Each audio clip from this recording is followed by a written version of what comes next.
బ్రహ్మర్షి పితామహ పత్రిజీ గారికి, మన గురువుగారైన వంశీ మాస్టర్‌కి, హైమ మేడంకి ఆత్మ ప్రణామాలు. మనము గత 2 వారాలుగా మిలారప్ప గారి చరిత్ర చెప్పుకుంటున్నాం. మనము ఇంతకుముందు ఎపిసోడ్‌లో ఏం తెలుసుకున్నామంటే, మిలారప్ప గారు వారి జననము, విద్యాభ్యాసము, తర్వాత తను తన తండ్రిని కోల్పోయిన తర్వాత ఎన్నో ఇబ్బందులు, అవమానాలు బంధువుల నుంచే, వాళ్ళ అమ్మగారు ఎంతో కష్టపడి తనని వాళ్ళు ఇబ్బంది పడుతూ ఒక గురువు దగ్గర ఉంచి తనకి జ్ఞానాన్ని అందించాలి. ఎలాగైనా చదువు పూర్తి చేయించాలి అని అలా గురువు దగ్గర ఉంచుతారు. కానీ అక్కడ గూడా ఎక్కువ రోజులు ఉండలేక అంటే సొంత వాళ్ళే మోసం చేశారు అన్న కోపంతో, ద్వేషంతో అది పగగా మారి, క్షుద్ర విద్యలు నేర్చుకొని వాళ్ళ అమ్మ కోరిక మేరకి ఎంతో ఎంతో మందికి అంటే ఎంతో మందికి చనిపోవడానికి కారణమైతాడు మిలారప్ప గారు. దాని తర్వాత తనకి ఒక రకమైన పశ్చాత్తాపం చెందుతాడు. ఇంత చేసిందా అంటే ఎవ్వరైనా సరే ఎన్నో తప్పులు చేసినా గూడా ఏదో ఒక రోజు పశ్చాత్తాపం ఎప్పుడు చెందుతారు అంటే అది మరణం సంభవించే టైంలో వాళ్ళు ఇలా ఉండేది కాకుండే, నేనివన్నీ తప్పులు చేసినా అని రియలైజ్ అయితారు. కానీ మిలారప్ప గారు తను చేసిన ఆహ్, అవన్నీ కూడా అంటే ఎంతోమంది చావడానికి కారణమయ్యారు ఆ క్షుద్ర విద్యలతోని. అలా పగతో అవన్నీ నేర్చుకొని అలా ప్రవర్తించాడు. తర్వాత కొన్ని రోజులకు తను రియలైజ్ అయ్యి ఇంకా సత్యాన్వేషణకు బయలుదేరుతాడనమాట. ఆ సత్యాన్వేషణలో మరి మిలారప్ప గారు ఎలా బయలుదేరారు? గురువును ఎలా కలుసుకోవడానికి ఆయన పడ్డ అంటే ఎన్నో ఇబ్బందులు పడుతూ గురువులను కలుసుకోవడానికి బయలుదేరుతాడు. ఎందుకంటే జ్ఞానాన్ని అంటే ఇన్ని రోజులు తప్పు చేసినా ఇకనైనా నేను మారాలి, మార్పు చెందాలి, జ్ఞానం తీసుకోవాలి. ఆహ్, అని బయలుదేరుతారు. అంటే ఎవరైతే సత్య మార్గాన్ని చూపిస్తూ జ్ఞానాన్ని ఇస్తారో, ఆ గురువు దగ్గరికి బయలుదేరుతారు. మిలారప్ప గారు. అయితే మిలారప్ప గారి శిష్యుడు ఇప్పుడు సత్యాన్వేషణకు బయలుదేరడం అంటే సత్యాన్వేషణ ఏం దీంట్లో ఆహ్, మిలారప్ప గారి శిష్యుడు మనకు చెప్తున్నారు. ఇంతవరకు మనమందరం బెల్లారప్ప బాల్యంలో ఆయన జీవితంను గురించి సావధానంగా విన్నాము. తర్వాత ఆయన ఆధ్యాత్మిక జీవితాన్ని ఎలా ప్రారంభించారో, ఇటువంటి పాపకర్మతో మొదలైన ఆయన జీవితాన్ని ఇంకా ఇంకా పతనమైపోకుండా ఎలా రక్షించుకోగలిగారో తెలుసుకోవాలని మా అందరికీ ఎంతో ఆతృతగా ఉంది. శిష్యులు చెప్తున్నారనమాట. తర్వాత ఏమైందో తెలుసుకోవడానికి శిష్యులంతా కూడా ఎదురు చూస్తున్నారు. అప్పుడు ఆయన శిష్యుడు అడుగుతున్నాడు, "స్వామి బాల్యమంతా ఇలా గడిపిన మీరు, మీ దృష్టిని ముక్తి మార్గం వైపు ఎలా మలుచుకున్నారో చెప్పమని" వాళ్ళ గురువును అదే మిలారప్ప గారిని అడిగితే, అప్పుడు మిలారప్ప గారు చెప్తున్నారు మనకి. "కాలం గడిచిన కొద్దీ నాలో అసంతృప్తి మొదలైంది. మరణాలకు, కష్టనష్టాలకు కారణములైన నేను చేసిన పనులకు నాకు ఎంతో పశ్చాత్తాపం గలుగుతుంది. నిజమైన జ్ఞానం కోసం, సత్యమైన జీవిత మార్గం కోసం నేను పరితపింపసాగాను. ఆ పరితాపంలో నేను ఎలా మునిగిపోయానంటే, ఆ విషయాన్ని తప్ప మరే విషయం కూడా ఆలోచించలేకపోయేవాన్ని. ఆ స్థితి యొక్క ముఖ్య లక్షణం అలజడి. కుదురు లేకపోవడం. నేను కూర్చుంటే అలా ఇలా తిరగాలనిపిచ్చేది. తిరుగుతుంటే కూర్చోవాలనిపిచ్చేది. అన్నము సహించేది కాదు. కంటికి నిద్ర వచ్చేది కాదు. ఇటువంటి పరిస్థితిలో కుమిలిపోతూ కూడా నేను నా పరిస్థితిని మా గురువుగారికి చెప్పలేకపోయాను. ఆయన దగ్గర నుండి సెలవు తీసుకొని ఆధ్యాత్మిక జీవితంను ప్రారంభించడానికి అనుమతి అడగడం కోసం సరైన సమయం ఎప్పుడు వస్తుందా అని ఎదురు చూస్తూ కాలం గడుపుతున్నాను. ఇక్కడ మనం తీసుకోవాల్సిందేంటంటే ఫ్రెండ్స్, మనం ఎలాంటి తప్పు చేసినా సరే ఏదో ఒక రోజు నా మాటల ద్వారా, నా చేతల ద్వారా మనం ఇబ్బంది పెట్టామనేది మనకు తెలుసు. మనం పైకి నేనేం తప్పు చేయలేదు అనుకుంటాం. కానీ మన అంతరాత్మ మనకెప్పుడో చెప్తుంది. మనం తప్పు చేసింది. అప్పుడు మనం రియలైజ్ అయితాం. నేనిలా చేస్తున్నాను, అలా చేస్తున్నాను అని. నేను రీసెంట్‌గా హ్మ్. నా అనుభవం ఒకటి చెప్తాను. నేను ఒక ఒకరింటికి ఫంక్షన్‌కెళ్ళాననమాట.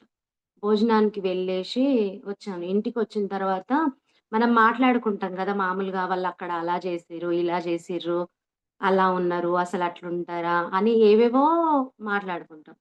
నేను గూడా అలాగే మాట్లాడాను. మాట్లాడిన తర్వాత నా లోపల నాకు క్వెషన్సొచ్చాయి. అసలు నేను ఏం నేర్చుకుంటున్నా? నేనేం జెప్తున్నా? నేనేం డిసైడ్ అవుతున్నా?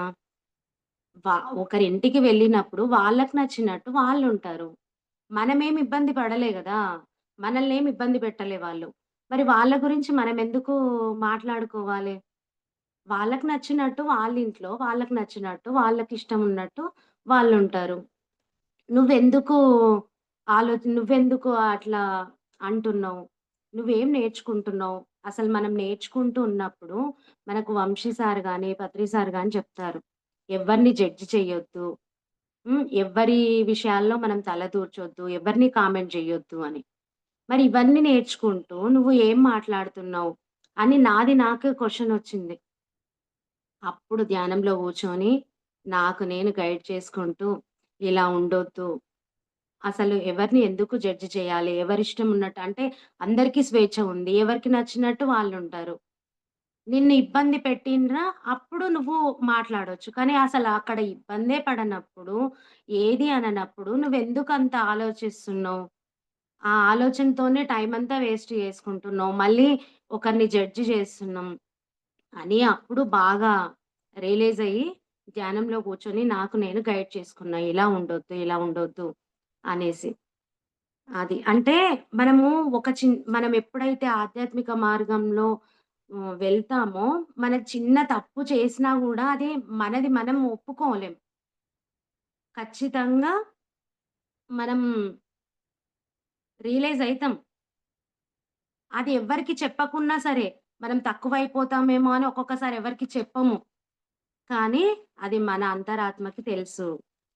అప్పుడు మనది మనం మార్చుకోవాలి. మరి ఏ చిన్న మన ఆత్మ అసలు అంగీకరించనే అంగీకరించదు. ఖచ్చితంగా మనం దాని నుంచి బయటికి రావాల్సిందే.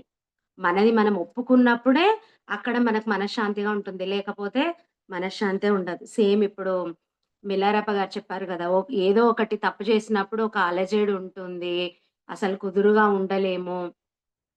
ఇలాంటివన్నీ కూడా జరుగుతాయి. కాబట్టి మనం అలాంటప్పుడు ఖచ్చితంగా గురువుతో మాట్లాడినప్పుడు, వారి సలహా తీసుకున్నప్పుడు మనం దాని నుంచి బయటపడతాం.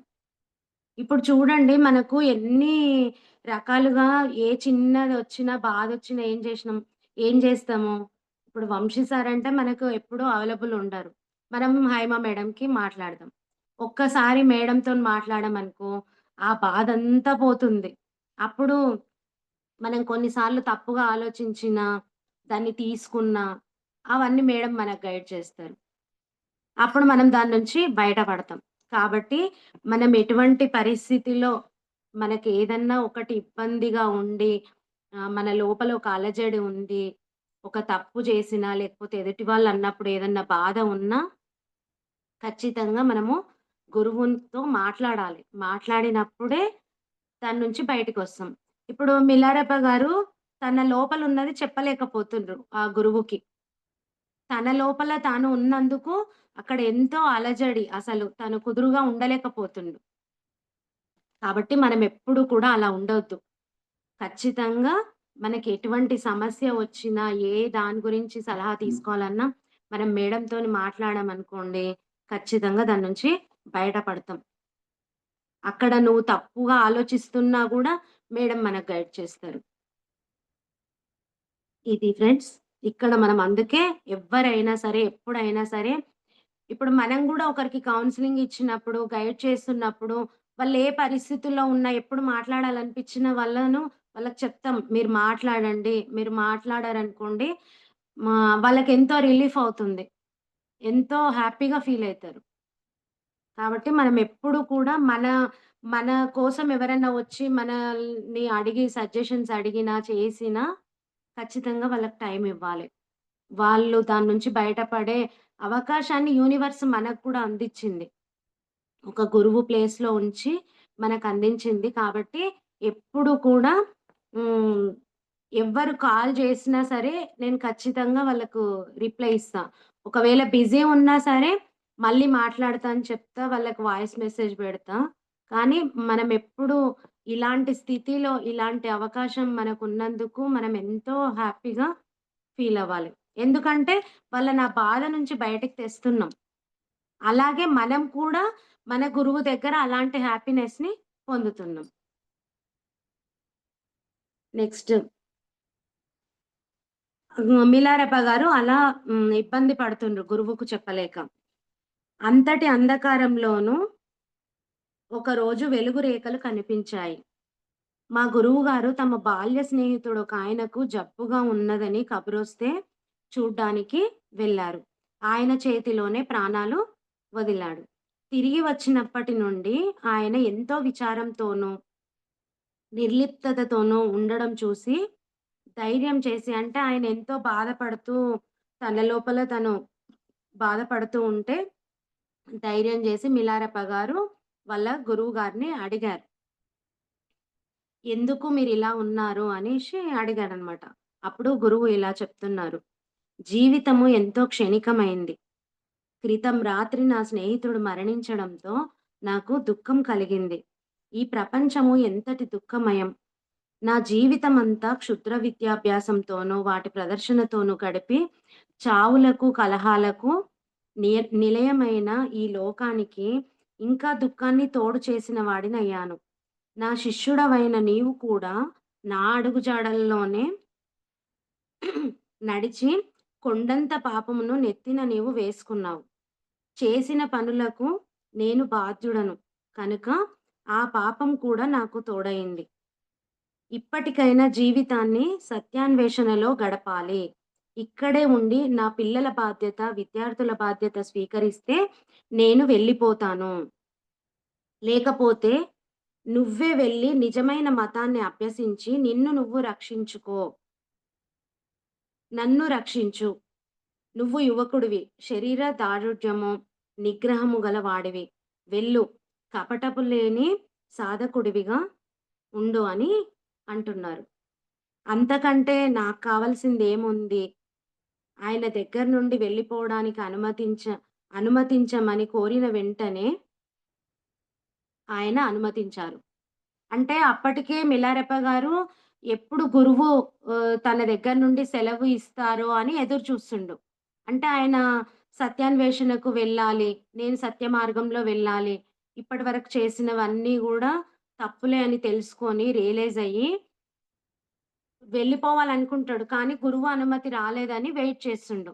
తనయి తాను ఏ రోజు అడగలేదు.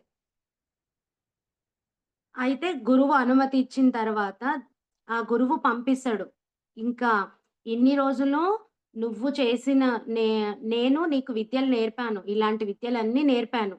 చావులకు, కలహాలకు సంబంధించింది. నువ్వు చేసిన దాంట్లో నాకు గూడా భాగముంది. ఇంకా ఇప్పుడైనా నువ్వు బయలుదేరు. జీవితము చాలా చిన్నది. ఆయన వాళ్ళ స్నేహితుడు అంటే వాళ్ళ గురువు గారి యొక్క స్నేహితుడు మరణంతో ఆయనెంతో రియలైజ్ అయిపోయాడు. అట్లా చెప్పి ఇంకా మిలారెప్ప గారిని పంపిస్తారు. అప్పుడు మిలారెప్ప గారికి అనుమతి దొరికిందని చాలా సంతోషపడతాడనమాట. అయితే మిలారెప్ప గారిని పంపించేటప్పుడు ఆయనకొక అడవి దున్ననొకదాన్ని, ఒక ఉన్ని దుస్తులను ఇచ్చి, నార్ అనే ప్రాంతంలో ఒక గురువు గారున్నారని, ఆయన ప్రాచీన మత సాంప్రదాయానికి చెందినవాడని, గొప్ప శక్తులు గలవాడని, ఆయన దగ్గరకు పోయి సాధనలో శ్రమించమని చెప్పడంతో, నేను సాంగ్ ప్రాంతానికి వచ్చి వేశాను. అంటే అక్కడ గురువు అనుమతి ఇచ్చిన తడవే తను ఇంకో గురువు దగ్గరికి బయలుదేరారు. మళ్ళీ ఆ గురువు దగ్గరికి వెళ్ళడానికి కూడా ఈ గురువు హెల్ప్ చేసిండు. ఒక అడవి దున్నను, ఉన్ని దుస్తులను ఇచ్చి అంటే దారి మధ్యలో అవి అన్నీ అమ్ముకుంటూ తను ఆహారాన్ని సంపాదించుకుంటూ అలా వెళ్ళమని గురువే పంపించిందనమాట. వేరే గురువు దగ్గరికి వెళ్ళమని. ఇక్కడ మనం ఒక పాయింట్ తీసుకోవాలి ఫ్రెండ్స్. ఏంటంటే వాళ్ళ గురువు ఎప్పుడైతే రియలైజ్ అయిండో అంటే అతని స్నేహితుడి మరణంతో తను రియలైజ్ అయ్యి నేనిన్ని తప్పులు చేసిన జీవితమంతా ఎంతో క్షణికమైంది. ఆ స్నేహితుడి మరణంతోని తను అంటే జీవితం ఇంకేం లేదు. ఇదే జీవితము. ఇంకా ఉన్నన్ని రోజులు ఇలా గడిపాను. ఎన్నో పాపాలు మూటగట్టుకున్నాను అని రియలైజ్ అయ్యి ఆహ్, మిలారెపా గారిని పంపిస్తాడు.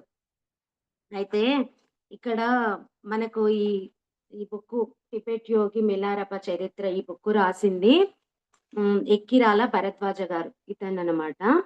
ఈయన కూడా ఒక మరణంతో ఆయన చిన్నతనంలో ఆహ్, ఒక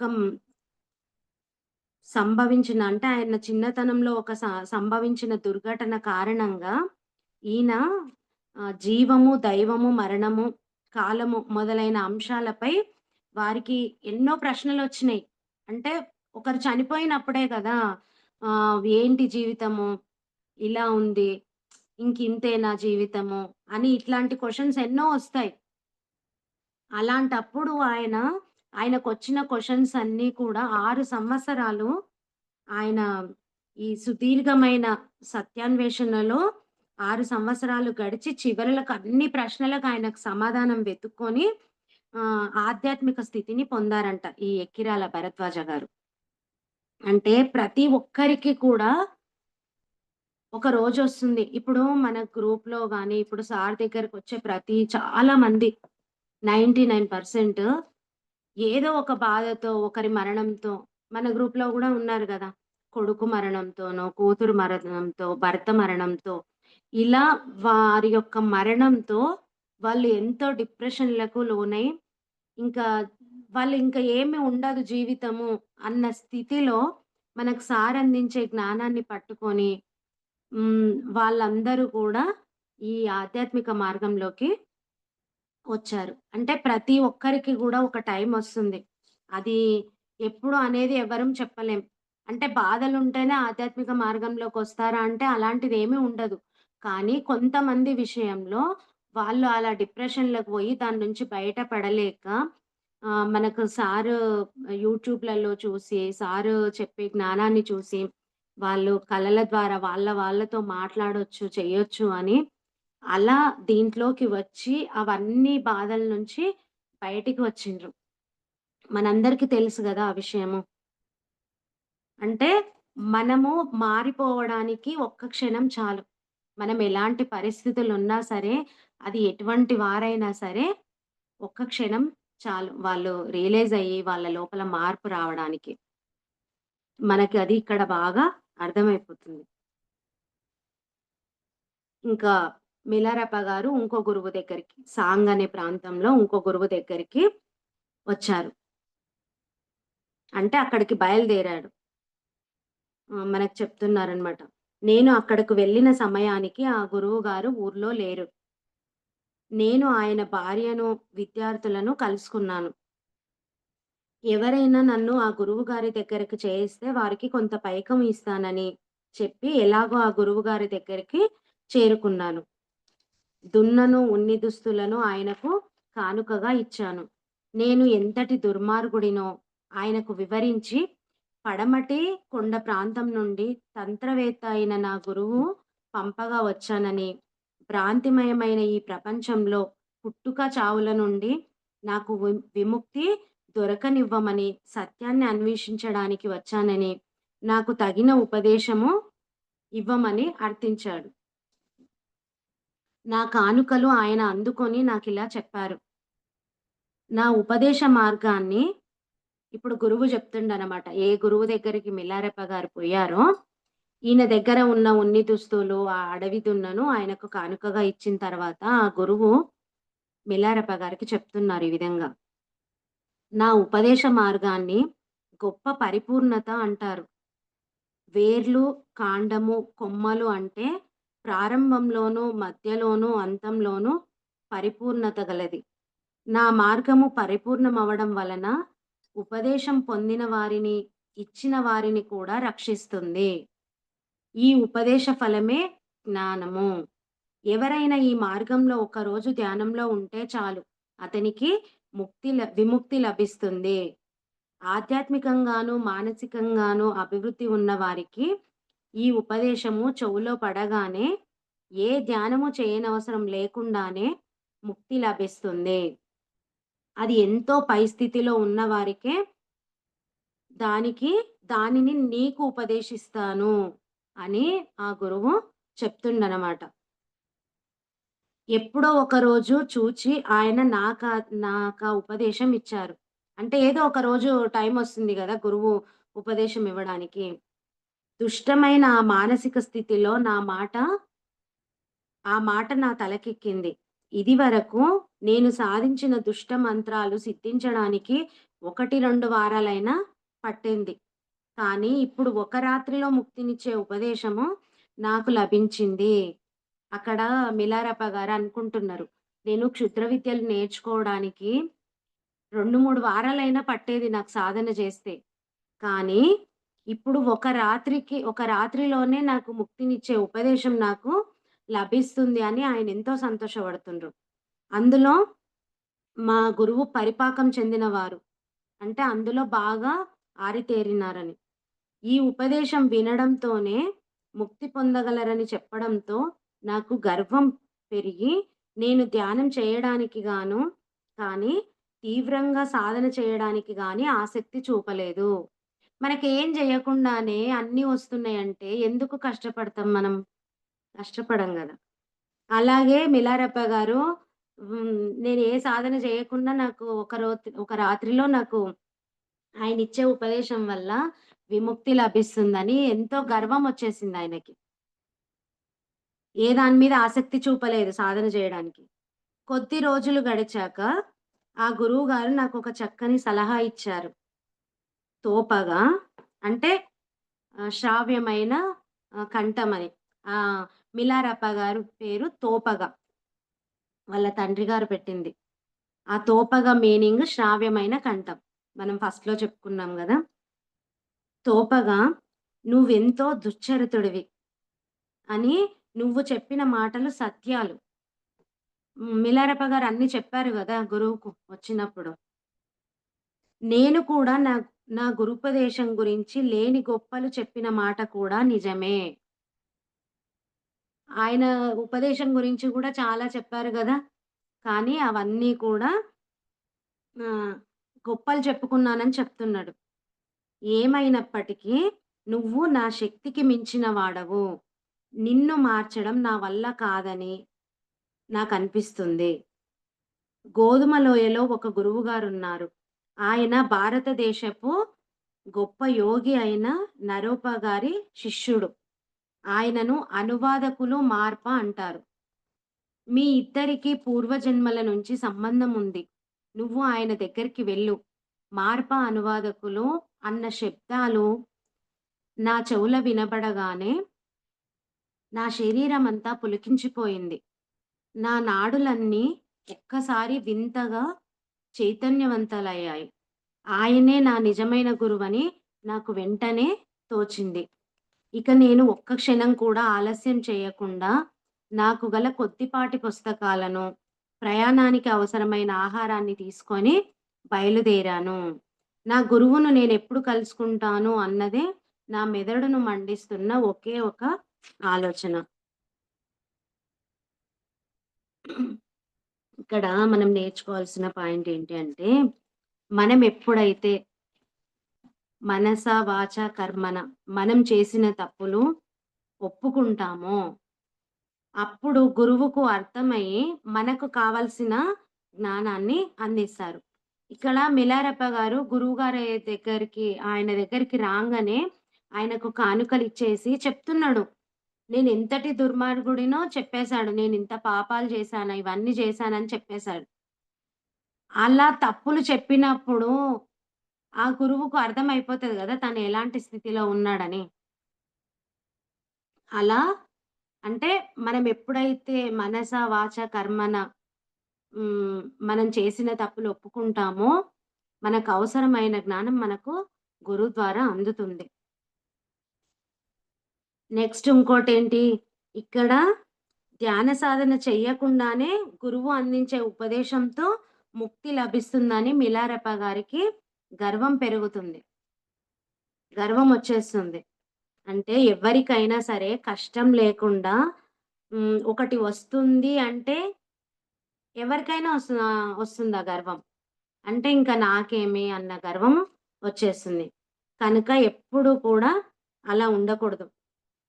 మనకు ఏదైనా పొందే అర్హత ఉంటే అది గురువు ద్వారా అయినా సరే, యూనివర్స్ ద్వారా అయినా సరే, అది మనకు ఖచ్చితంగా వచ్చి తీరుతుంది. కాబట్టి మనము ఏది లేకుండా ఏది రాదు. ఇప్పుడు మనం ఏదైనా సరే, అది పాపమైనా, పుణ్యమైనా మనం చేసిందే మనకొస్తుంది. మనం జేయంది ఏది రాదు. ఇక్కడ మనకు కష్టపడకుండా ఏదైనా వచ్చింది అంటే, అది ఎక్కువ రోజులు నిలబడదు. ఆ జ్ఞానం అసలు మనం తీసుకోలేము. కాబట్టి మనం ఖచ్చితంగా హ్మ్. ఇలాంటి అంటే మనకేం జేయకుండానే ఇదొస్తుంది. నాకే వచ్చు ఇది. ఇంకా నాకేంది? ఏం జేయకుండానే నేనివన్నీ పొందుతున్నా అనేది మాత్రం మనలో ఉండకూడదు. ఇంకోటి నెక్స్ట్ పాయింట్ ఏంటంటే, అక్కడ గురువు ఏం చెప్తున్నాడు? నిన్ను మార్చడం నా వల్ల కాదు. నువ్వు మార్పా దగ్గరికి నరూప గారి శిష్యుడు మార్పా దగ్గరికి వెళ్ళు అని చెప్తాడు. అప్పుడు మిలారెప్ప గారికి మార్పా గారి పేరు వినగానే అంటే ఆ మాటలు, ఆ శబ్దం వినగానే తను ఎంతో ఆనందంతో పులకించిపోతాడు. అప్పుడే అతనికి అంటే మిలారెప్ప గారికి అర్థమైతుంది. ఇతనే నా నిజమైన గురువు అని అతనికనిపిస్తుంది మిలారెప్ప గారికి. ఇప్పుడు అందరి విషయం పక్కన పెడితే మనకే ఎవ్వరి అనుభవం వాళ్ళకి ఉందిక్కడ. మనకు పత్రి సార్ దగ్గరికి వెళ్ళినా, వంశీ సార్ దగ్గరికి వెళ్ళినా, వాళ్ళతో మాట్లాడినా ఒక రకమైన ఆనందం మనకొస్తుంది. చెప్పలేని సంతోషం. మనం మాటలతో కూడా దాన్ని వివరించలేం. అంతటి ఆనందాన్ని అనుభవిస్తాం. ఒక్కసారి షేక్ హ్యాండ్ ఇస్తే చాలు మన జీవితం ధన్యమైపోయిందని ఫీలయితాం. అలాగే మిలారెప్ప గారికి మార్పా గారి పేరు వినగానే అంతటి ఆనందాన్ని అనుభవిస్తాడు. ఎప్పుడెప్పుడు ఆ గురువును కలుసుకోవాలి అని తన లోపల ఎంతో తపన. ఇంకా ఇతనే నా అసలైన గురువు అని తనకర్థమైపోతుంది. ఇంకా అక్కడి నుంచి బయలుదేరుతాడు. అంటే క్షుద్ర విద్యలు నేర్పించిన గురువు దగ్గరికెళ్ళి ఒక గురువు దగ్గరికొచ్చిండు. ఆయన నా వల్ల కాదు. అంటే నీ నీకున్న నిన్ను మార్చడం నా వల్ల కాదు అంటే అంతటి జ్ఞానాన్ని ఆ జ్ఞానాన్ని ఈయన ఇవ్వలే. తనను మార్చుకోగల జ్ఞానాన్ని ఆ గురువు నేను అందివ్వలేను అని చెప్పేసి మార్పా గారి దగ్గరికి వెళ్ళమని చెప్తాడు. అప్పుడు మీలారప్ప గారు చెప్తున్నారు. నేను ఆయనను కలుసుకోవడానికి ముందు రాత్రి మార్పా గారికి ఒక వింత స్వప్నం వచ్చినట్లు నాకు తర్వాత తెలిసింది. అంటే మిలారెప్ప గారు ఇంకా గురువుగారి దగ్గరికి మార్పా దగ్గరికి వెళ్ళక ముందే మనకిది చెప్తున్నాడు. ఇది తర్వాత తెలిసిందంట. కానీ మనకు ముందే చెప్తుండు. ఆయనకు మార్పా గారికి ఒక కల వచ్చిందంట. మిలారెప్ప గారు వెళ్ళక ముందే. ఆ కలలో ఆయన, ఆయన అంటే మార్పా గారి గురువుగారైన నరోపా గారు మార్పా గారి దగ్గరికి వచ్చి చిలుము బట్టి ఉన్న దోర్గే చిమ్నీని పవిత్ర జలాలతో నిండిన ఒక బంగారు పాత్రను మార్పా గారికి ఇచ్చి, ఆ పవిత్రమైన నీటితో ఆ చిమ్నీని మార్పా గారు శుభ్రపరిచినట్లయితే లోకాలన్నీ ఆనందంతో నిండుతాయని చెప్పారు. మార్పా గారు తమ గురువుగారు చెప్పిన విధంగా ఆ చిమ్నీని శుభ్రపరచగా విశ్వ జీవరాశులన్నీ అంటే ఈ యూనివర్స్‌లో ఉన్న జీవరాశులన్నీ మార్పా గారిని గౌరవపూర్వకంగా పూజించారు. యాదృచ్ఛికంగా మరునాడు ఉదయము ఆయనకు ఫలహారం అందిస్తూ మార్పా గారి భార్య గూడా తనకు పవిత్రమైన వస్తువునొక దానిని శుభ్రపరుస్తున్నట్లుగా కల రావటం గురించి ఆయనకు చెప్పింది. తనకు వచ్చిన కలను మాత్రం మార్పా గారు ఆమెకు చెప్పకుండా తను పొలం దున్నడానికి పోతున్నానని, అక్కడికే అతిథులు వస్తారు. ఆహ్, కనుక వారికి సరిపోయేలాగా సమృద్ధిగా బీరు పంపమని చెప్పారు. ఆయన భార్య అంత గొప్ప గురువుగారు మామూలు పనివారిలాగా పొలం దున్నడము తగదని గ్రామస్తులు ఏమైనా అనుకుంటారని భార్య చెప్తుంది. మీరు ఇలా పొలానికి వెళ్తే ఊళ్ళో వాళ్ళందరూ ఏమనుకుంటారని. అయినా కూడా అవన్నీ గూడా ఆయన పట్టించుకోకుండా వెళ్ళిపోతారు. పొలాన్ని కొద్దిసేపు దున్ని విశ్రాంతిగా ఆయన ఓ చోట నా కోసం చూస్తూ కూర్చున్నారు. ఇక్కడ మార్పా గారికి ఒక కల వచ్చింది. అదేంటి అంటే వాళ్ళ గురువుగారు ఒక చిమ్నీని ఇచ్చి అంటే తుప్పు పట్టిపోయిన ఒక చిమ్నీని ఇచ్చి మళ్ళా దాన్ని కడగడానికి ఒక బంగారు పాత్రలో ఒక జలాన్ని కూడా తనకిచ్చి దాన్ని శుభ్రం చేయమంటే అక్కడ మార్పా గారు దాన్ని శుభ్రం చేస్తున్నారు. దాన్ని శుభ్రపరిచారు. ఆ శుభ్రపరచడం వల్ల యూనివర్స్‌లో ఉన్న జీవరాశులన్నీ కూడా హ్మ్. మార్పా గారిని పూజిస్తున్నాయట. ఇక్కడ చూడండి మిలారెపా గారు వచ్చే ముందే మార్పా గారికి గురువు ద్వారా ఒక సందేశం వచ్చింది.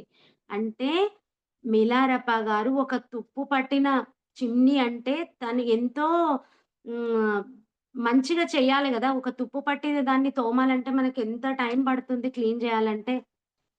అలా ముందే సందేశాన్ని మార్పా గారికి వాళ్ళ గురువుగారు అందించారు. ఎంత చక్కగా చే అందించారు చూడండి గురువు మార్పా గారికి. మనం కూడా మన కర్మలే కాకుండా ముందు జరగబోయే వాటిని కూడా కళల ద్వారా తెలుసుకోవచ్చని వంశీ మాస్టర్ మనకు జ్ఞానసిద్ధి ధ్యానం ద్వారా మనకు అందించారు. మనం రోజు చేస్తున్నాం గదా! 72 శ్వాసలు. మనం గత జన్మలు అంటే కళల ద్వారా మన గత జన్మలు చూసుకొని, మన ప్రాబ్లమ్స్ అన్నీ క్లియర్ చేసుకొని బయటపడుతున్నాము. నెక్స్ట్ మనకు రాబోయేవేమన్నా ఉంటే కూడా అంటే అది మంచి అంటే కర్మలు గాని, ఇంకా ముందు జరగబోయేటివి ఏవున్నా సరే మనం దాన్ని చూసుకోగలుగుతున్నాం. దీనికి ఎగ్జాంపుల్‌గా ఒక మేడంది డ్రీమ్ చెప్తా నేను. తనేంటి అంటే వాళ్ళ కూతురి పెళ్లి ఆహ్, అంటే పెళ్లి వస్తుంది దగ్గర వరకొస్తుంది. క్యాన్సెల్ అయితుందనమాట. దానికి సంబంధించి ఆమె ఏమన్నా కర్మలున్నాయేమో చూసుకోండి. కర్మ చూసుకుంది. మళ్ళీ ఇలాగే ఇంకా ఏమన్నా కర్మలున్నాయేమో అని రోజు క్వెషన్ వేసుకుంటుందనమాట. పెళ్లి కోసం. వాళ్ళ అమ్మాయి పెళ్లి కోసం. వేసుకున్నప్పుడు తనకొక డ్రీమొచ్చింది. ఆ డ్రీమ్‌లో ఆ అబ్బాయిని చూయించారు. అబ్బాయి పేరుతో సహా ఆమెకు ఆ కలలో చూయించారనమాట. నెక్స్ట్ ఆ డ్రీమొచ్చిన తర్వాత ఆ పేరుతో సహా ఆ పేరు ఉన్న అబ్బాయే వాళ్ళ అమ్మాయికి భర్తగా వచ్చిండు. అల్లుడిగా వచ్చేసిండు. ఆ డ్రీమొచ్చిన 2 నెలల లోపలనే వాళ్ళ అమ్మాయి పెళ్లయిపోయింది. ఎక్కడిదక్కడ అయిపోయిందనమాట. అంటే మనమేమనుకుంటాం రాబోయే కర్మలే అవి ఇవి అని అనుకుంటాం. కానీ మనకు రాబోయే కర్మలైనా సరే, ఇంకా జరగబోయే మంచి అయినా సరే మనకు కళల ద్వారా మాస్టర్స్ మనకు అందిస్తారు. మనకు అంతెందుకు ఇప్పుడు చరిత్ర బాబా సచ్చరిత్ర గాని, ఎన్నో కళల ద్వారా బాబా వాళ్ళకెన్నో సందేశాలిస్తారు. అంటే వాళ్ళకు ఏదవసరమో అది. ఇప్పుడు మనకు మీనా మేడం గూడా ఎన్ని చెప్తది కళ ద్వారా బాబా ఎన్ని సందేశాలిచ్చారు. తనెంతో మార్చుకుంది. అలాగా మాస్టర్సు ఆహ్, గొప్ప గొప్ప కార్యాలు చేయడానికి కూడా కళల ద్వారా వాళ్ళకు సందేశాన్నిస్తారు. దీనికి ఇంకొకటేంటంటే 3, 4 ఇయర్స్ బ్యాక్ మా ఊర్లో ఒకటి వెంకటేశ్వర స్వామి టెంపుల్ స్టార్ట్ అయిందనమాట. అంటే వెంకటేశ్వర స్వామి ప్రతిష్ఠ జరిగింది. పూజలు జరుగుతున్నాయి. కానీ అక్కడ ఇంకా లక్ష్మీదేవిది అమ్మవారి విగ్రహం గర్భాలయం కట్టిండ్రు. కానీ అమ్మవారిది విగ్రహం గాని ఏమీ లేదు.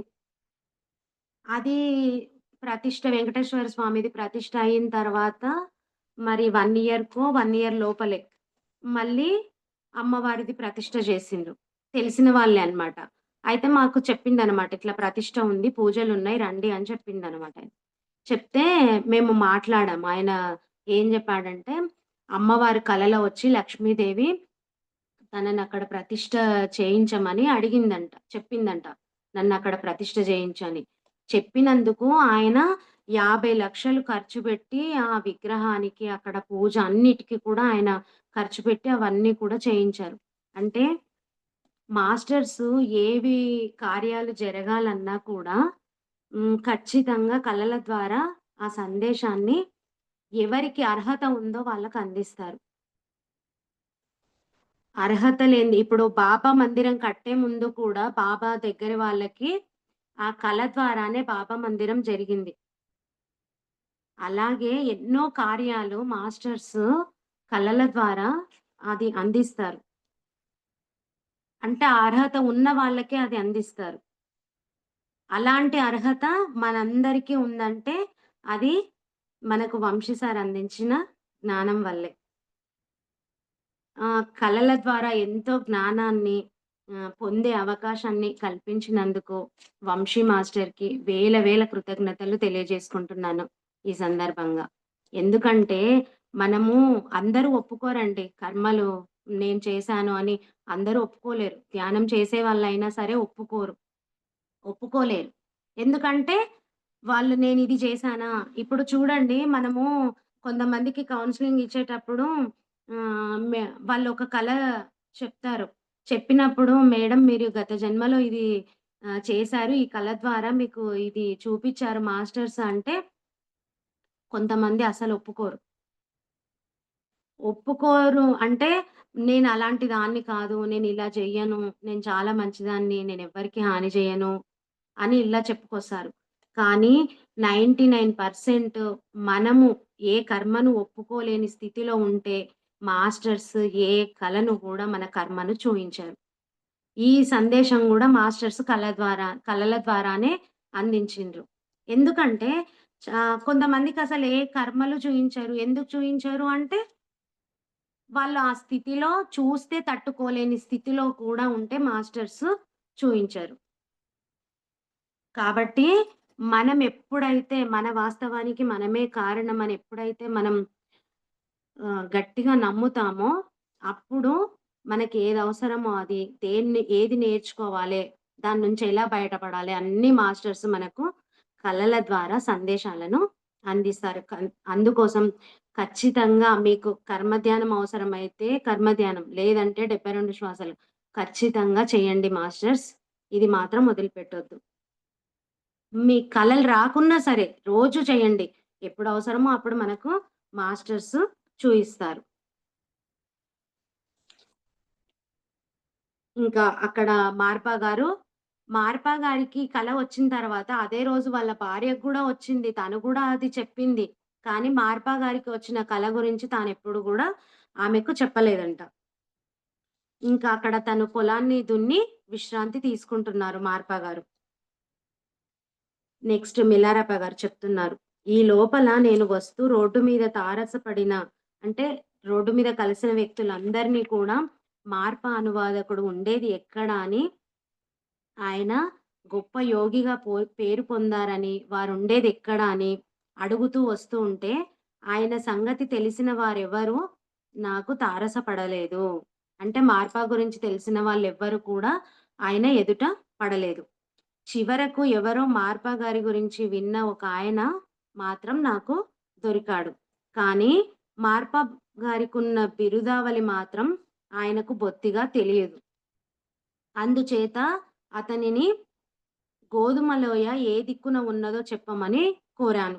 అంటే అక్కడ గురువు ఎక్కడుంటాడు అంటే గోధుమ లోయలో అనే ప్లేస్‌లో ఉంటారని చెప్పినందుకు మార్పా గురించి అడుగుతే తెలవదని ఆ పేరు అడిగాననమాట. ఆయన ఉండే ప్లేస్ గురించి అడుగుతే, ఆ లోయ ఎక్కడుందో అక్కడ ఆయనుండేది అక్కడే అని చూయించారంట. ఒకాయన చెప్తాడు.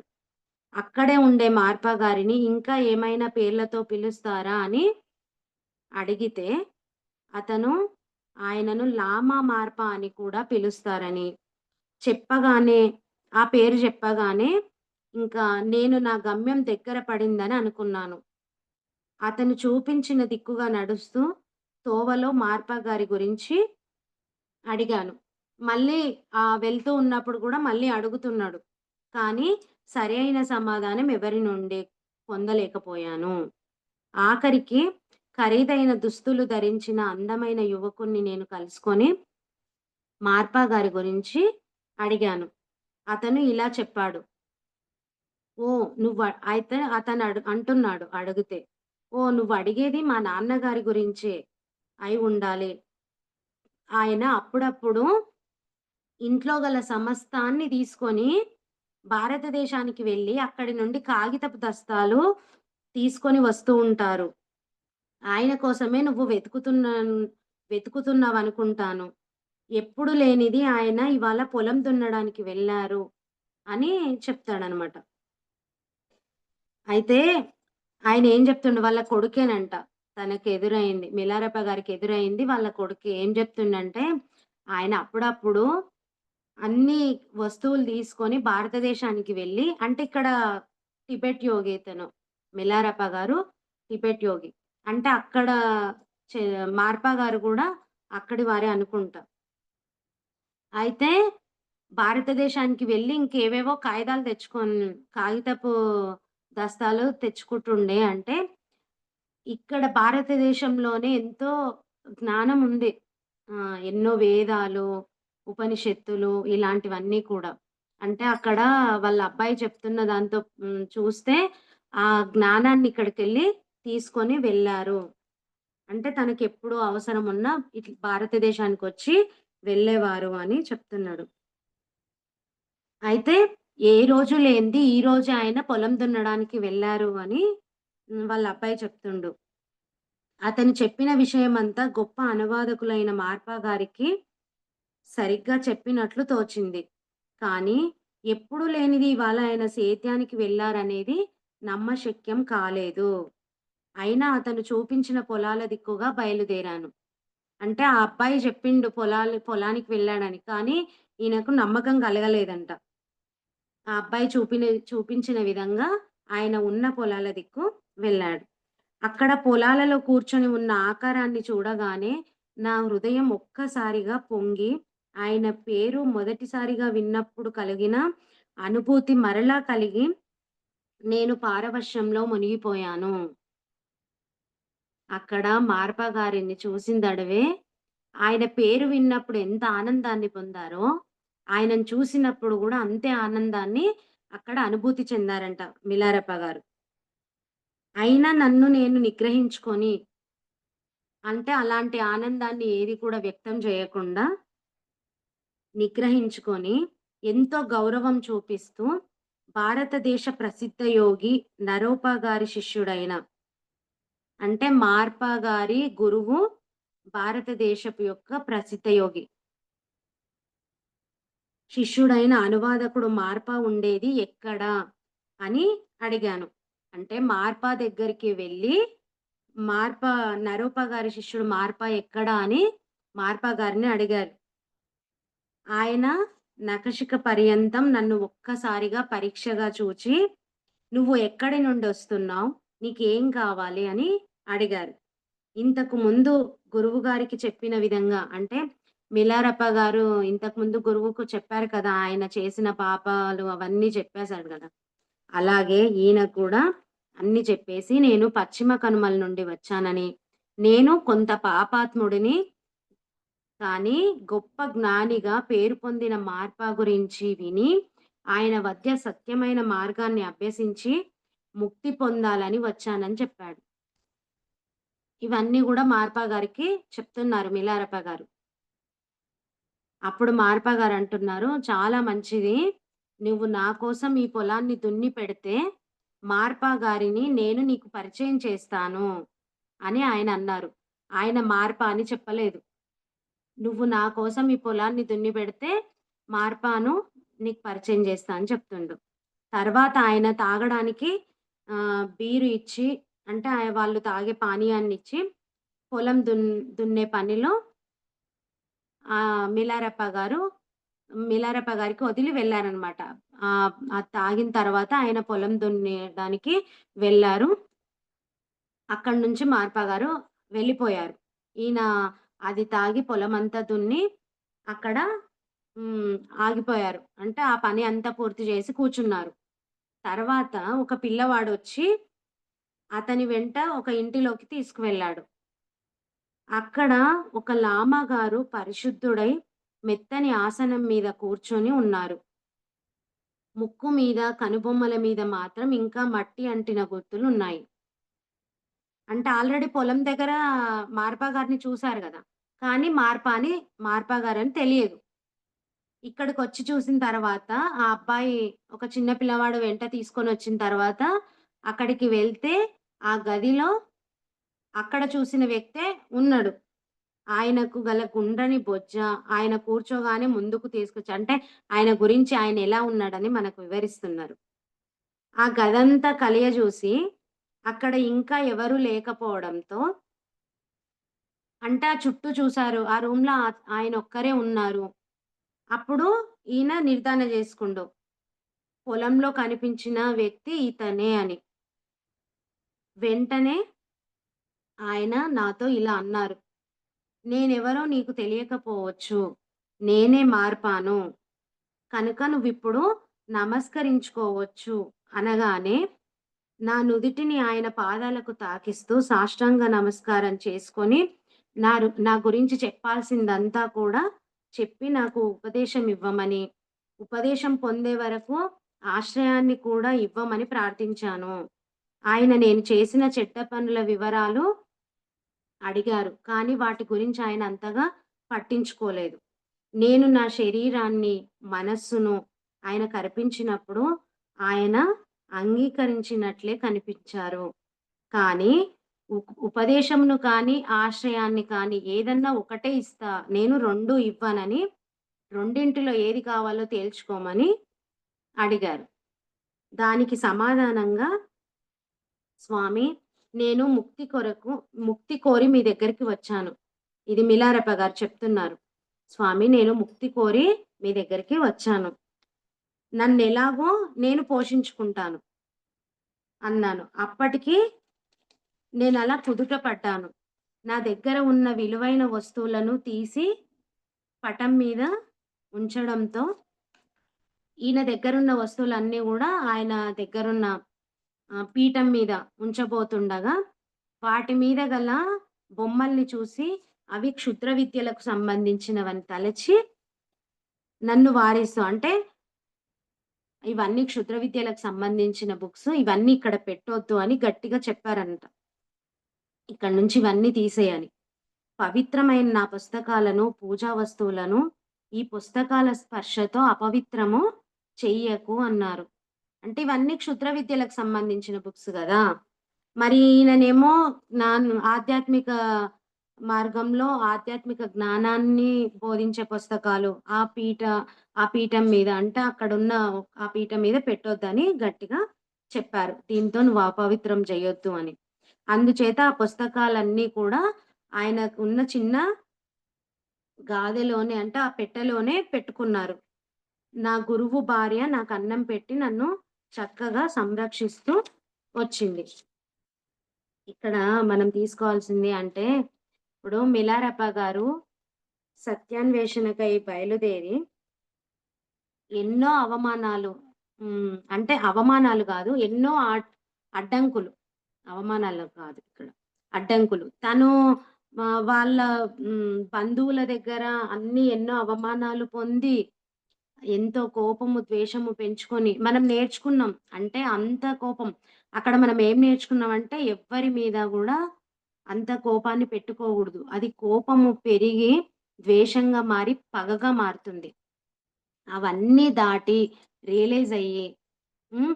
సత్య మార్గంలో వెళ్ళాలని మిలారెప్ప గారు ఇక్కడ గురువులను కలుసుకోవడానికి ఆయన ఎన్ని అడ్డంకులొచ్చినా అవన్నీ దాటుకుంటూ అక్కడ గురువును చూసినప్పుడు తను ఎంతో ఆ గురువు గారి పేరు, మార్పా గారి పేరు వినగానే అతనెంత పులకించిపోతాడు. ఎంతో ఆనందం పొందుతుంది. అంటే అతనే నా గురువు అన్న ఆనందం అతనికి అనుభవిస్తాడు. ఇక్కడ నేనొక నా అనుభవం చెప్తాను. అయితే 2020లో ఇక్కడ వంశీ సార్ దగ్గరికి వచ్చాను నేను. అంటే ఈ ప్రాసెస్ చేస్తూ ఇక్కడ సార్ అందించే జ్ఞానాన్ని, సార్ క్లాసులను వింటూ 2020లో వచ్చాను. 21 నుంచి ఈ కౌన్సెలింగ్ ఇవ్వడము, అంటే అందరితో మాట్లాడడము, నంబర్స్ ఇస్తే అలా చేస్తున్నా. కానీ అప్పటి వరకు గూడా వంశీ సార్‌ని నేను కలవలేదు. వీడియోలో చూడడం వరకే. కానీ ఒకసారి సారు నేను ఇందులోకొచ్చినంక సంవత్సరం తర్వాత సార్ హైదరాబాద్ ఒస్తుండు అంటే అప్పటికే మేము వెళ్ళే వరకే మధ్యాహ్నం అయింది. కానీ అప్పటి వరకు సార్‌ని ఎప్పుడూ జూమ్‌లో చూడడమే గానీ లైవ్‌గా ఎప్పుడు చూడలేదనమాట. ఆ రోజు సార్ దగ్గరికి వెళ్ళేటప్పుడు ఎంత ఆనందమంటే అక్కడ సాయిబాబా గుడిలో క్లాస్ చెప్తుండేనమాట. అక్కడికి వెళ్ళిన తర్వాత అక్కడ సార్‌ని చూసిందడవే ఎలాంటి ఫీలింగొచ్చిందంటే, వెంకటేశ్వర స్వామి కళ్ళ ముందు నిలబడినట్టుగా అనిపిచ్చింది. అది ఎప్పటికి నేను మర్చిపోలే. అంత ఎంత హ్యాపీనెస్. మనం అది ఎవ్వరు గూడా వాళ్ళ అనుభవంతో చెప్పలేరు. అంటే ఎవరిది వాళ్ళకి అనుభవము. కానీ దాన్ని ఎక్స్‌ప్లెయిన్ జేయలేరు. అంత ఆనందాన్ని. అంటే మనం ఎంతో నేర్చుకుంటున్నాం. ఎంతో ముందుకెళ్తున్నాం. ఇవన్నీ జేయడానికి ఒక ప్లాట్‌ఫార్మ్ ఇచ్చి మనం ఒక గురువు స్థాయిలో ఇక్కడ కూర్చొని చెప్తున్నాము అంటే అదంతా కూడా మనకు వంశీ సారు అందించిందే గదా! మళ్ళీ అలాంటి గురువును కలవాలన్నప్పుడు ఎలా ఉంటది ఫస్ట్ టైమ్ కలిసినప్పుడు? ఎంతో ఆనందాన్ని అసలు సార్ అక్కడ చెప్పిన జ్ఞానం విన్ననో, వినలేదో గూడా గుర్తులేదు. అంటే అలా చూస్తూ ఆనందంతో ఉండిపోయాను. అలాంటి ఎక్స్‌పీరియన్స్ అయింది నాకు. అంటే అది ప్రతి ఒక్కరికి ఉండొచ్చు. ఏదో ఒక రకంగా పత్రి సార్‌తోనో, వంశీ సార్‌తోనో, హైమ మేడంతోనో ఎవరో ఒకరితో ఉంటుంది. అంటే గురువును కలిసినప్పుడు, చూసినప్పుడు మనమిప్పుడు ఒక బాధలో ఉన్నప్పుడు వాళ్ళ మాటలు వింటే మనకెంత ఓదార్పునిస్తుంది. అప్పుడు గురువుని కలిసినప్పుడు కూడా మనం ఎంతో ఆనందాన్ని అనుభవిస్తాం. అది మర్చిపోలేం మనం. అది ఎవ్వరిది వాళ్ళకు మంచి ఎక్స్‌పీరియన్స్. అలా అలా నా ఎక్స్‌పీరియన్స్ అది. కానీ మిలారెప్ప గారికి గూడా మార్ప గారి పేరు వినగానే ఎంతో ఆనందాన్ని పొంది, ఇంకా ఆ గురువే నా నిజమైన గురువు అని అక్కడ ఆ గురువు గారిని పట్టుకున్నారు. ఇంకా తన కోసం వెతికి ఎన్నో రోజులు ప్రయాణం జేసి, మనకు ఇప్పుడు గురువే వచ్చి మనకు జ్ఞానాన్ని అందిస్తుంటే మనం పట్టుకోలేకపోతున్నాం. హ్మ్. మనము ఈ దాంట్లోకి రావాలి. మనం ఎంతో నేర్చుకోవాలి. ఆధ్యాత్మికంగా ఎదగాలి. ఉన్నత స్థితికి రావాలి అని మనం కోరుకుంటున్నాం. కానీ గురువు చెప్పినప్పుడు దాన్ని పట్టుకోలేకపోతున్నాం. ఎందుకంటే మనకది ఏది కష్టపడకుండా వస్తుంది గదా! కష్టపడకుండా వచ్చినప్పుడు దాన్ని గట్టిగా పట్టుకోలేం.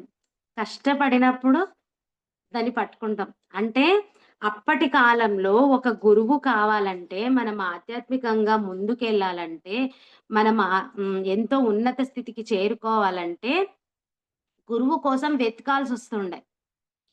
కానీ మనకిప్పుడు ఎలాంటి ఇబ్బందులు లేకుండా, హాయిగా ఏ ఊరికి వెళ్ళకుండా జూమ్‌లోనే మనకు గురువులు కనిపించి జ్ఞానాన్ని అందిస్తుంటే, మనం దాన్ని పట్టుకోలేకపోతున్నాం. ఎందుకు ఇప్పుడు అక్కడ పట్టుకోలేకపోతున్నాం. పట్టుకుంటున్నాము, వదిలేస్తున్నాము. మళ్ళీ పట్టుకుంటున్నాం. అంటే ప్రాపంచికంలో పడిపోతాం గదా! ప్రాపంచికంలో ఉన్నాము మనము. సమాజంలో ఉన్నప్పుడు అన్ని రకాలుగా మనం ఉండాలి. అంటే అక్కడ, ఇక్కడ 2 బ్యాలెన్స్ చేయాలి. ఇక్కడ పడిపోతున్నప్పుడు దీన్ని పట్టుకోవాలి ఖచ్చితంగా. మళ్ళా అలాగని ఇక్కడ పట్టుకుంటే మనం ప్రాపంచికంగా ఈ జీవితాన్ని, భౌతిక జీవితాన్ని మనము వదిలేయొద్దు. 2 బ్యాలెన్స్ చేసుకుంటూ ముందుకెళ్ళాలి. మనకు ఇప్పుడు ఎంతో బాధలో ఉండి సార్‌కి ఫోను చేస్తారు. ఫోను చేసినప్పుడు హ్మ్. సారు మాట్లాడతారు. మాట్లాడి, "అమ్మ నువ్విలా చెయ్యి, ఇది చెయ్యి" అనంటే సార్ ఎన్నో సార్లు చెప్తారు మనకి. ఏదన్నా చెప్పినప్పుడు మీరే చూసి చెప్తారా? మీరే మాకేం ప్రాబ్లమ్స్ ఉన్నాయో, ఎలా వచ్చాయో, ఆ బాధను పోగొట్టడానికి మేమేమన్నా డబ్బులిస్తాము. మీరిలా జేస్తారా? అని అడుగుతూ ఉంటారంట. అంటే చాలామంది ఏమనుకుంటారంటే, డబ్బులిస్తే ఆ పనయిపోతుంది అనుకుంటారు. కానీ, ఈ ఆధ్యాత్మికంలో మాత్రము నువ్వెన్ని డబ్బులిచ్చినా, నీది నువ్వే జేసుకోవాలి. అది సేవ కోసమే తప్ప, సేవ కోసం మనము ఇవ్వాల్సిందే తప్ప, నువ్వు డబ్బులిచ్చినా కూడా మనం ఒకరిది ఒకరము చేసుకోలేము. ఎవరిది వాళ్ళే చేసుకోవాలి. కాబట్టి హ్మ్. అప్పుడు అంటే మిలారప్ప గారు గురువును కలవడానికి వెళ్లి ఎన్ని అడ్డంకులు వచ్చినా అవన్నీ దాటుకుంటూ ఒక గురువును కలవడానికి సత్యాన్వేషణకై బయలుదేరారు. కానీ అందుకే మనము ఇప్పుడు గురువులు మనతో పాటు ఉన్నారు. సమాజంలో ఉన్నారు. మనకు అవైలబుల్‌గా ఉన్నారు. మనం ఎప్పుడు కావాలనుకుంటే అప్పుడు ఫోన్ మాట్లాడొచ్చు. అవన్నీ చేయొచ్చు. కాబట్టి ఎవ్వరు కూడా ఆహ్, అంటే మనకి ఏది కష్టం లేకుండానే గురువులు మనకు లభించారు. కాబట్టి ఆ గురువు చెప్పే జ్ఞానాన్ని మనము గట్టిగా పట్టుకొని దాన్ని ఆచరణలో పెడితే మనము ఎంతో ఆధ్యాత్మికంగా ముందుకు వెళ్తాం. ఇంకా మనం మిలారెప్ప గారు దీని తర్వాత ఇంకా ఎలా తన జీవితం సాగింది? మరి గురువు దగ్గరికి వెళ్ళిన తర్వాత ఆ గురువు ఎలా ఉన్నారు? ఎలా నేర్పించారు? ఇవన్నీ కూడా మనం ముందు ముందు క్లాసులలో నేర్చుకుంటాం మాస్టర్స్. హ్మ్. ఇంత చక్కటి అవకాశం నాకిచ్చినందుకు గురువులకి కృతజ్ఞతలు. ఇలా ఓపికతో మీరందరూ వింటున్న ప్రతి ఒక్కరికి కూడా కృతజ్ఞతలు. Thank you. Thank you. Thank you.